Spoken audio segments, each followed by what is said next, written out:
বিৰতিৰ পিছত পুনৰ উভতি আহিছো বাতৰিৰ পৰৱৰ্তী অংশলৈ। গোৱালপাৰাত এখন ভ্ৰাম্যমাণ দোকান। লক্ষীপুৰৰ কুৰ্খা পাকুৰিত ঘোঁৰা গাড়ীত কাপোৰৰ দোকান ঘূৰিছে বাটে ঘাটে। কেৱল গোৱালপাৰা জিলাতেই নহয়, দিহিঙে দিপাঙে ঘূৰাই টনা কাপোৰৰ দোকানখন লৈ ঘূৰি ফুৰে হজৰত আলী নামৰ লোকজনে।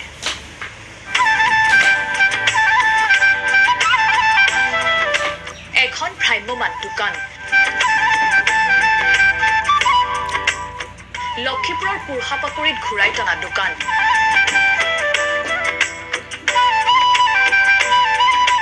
ঘোঁৰা গাড়ীত কাপোৰৰ দোকান ঘূৰিছে বাটে ঘাটে। পেট্ৰল ডিজেলৰ দাম আকাশলংঘী, গতিকে অতীতকে লোৱা আকোৱালি। হজৰত আলী নামৰ এই মানুহজনে ঘোঁৰা গাড়ীখনেৰেই কৰে কাপোৰৰ ব্যৱসায়। মোৰ ঘৰ কুশাপাকুৰি পাৰ্ট 3। কুশাপাকুৰি।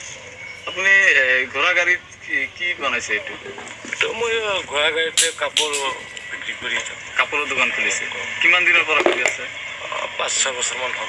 কেৱল গোৱালপাৰা জিলাতেই নহয়, দিহিঙে দিপাঙে ঘূৰাই টনা কাপোৰৰ দোকানখন লৈ ঘূৰি ফুৰে হজৰতে।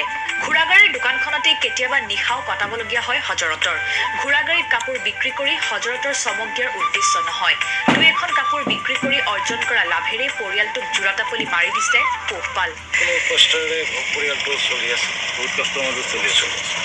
হজৰতৰ সন্তানো যায় বিদ্যালয়লৈ, পিছে এতিয়া কাপোৰ বিক্ৰী কৰি সন্তানক পঢ়ুৱাবলৈ অসমৰ্থ।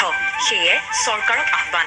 চৰকাৰে যদি কিবা কি মোক সহায় কৰে, তেনেহ'লে মোৰ ল'ৰা ছোৱালী হয়তো ভৱিষ্যত মানুহ হৈ থাকিব পাৰিব। হয়তো হজৰত হতৰ দৰে মানুহক ঢুকি নাপায় কোনো আঁচনিয়ে, কাৰণ এওঁলোকে বুজি নাপায় ৰাজনীতি। কেমেৰা পাৰ্চন আক্ৰমৰ সৈতে লক্ষীপুৰৰ পৰা ৰফিকুল ইছলামৰ ৰিপৰ্ট DY365।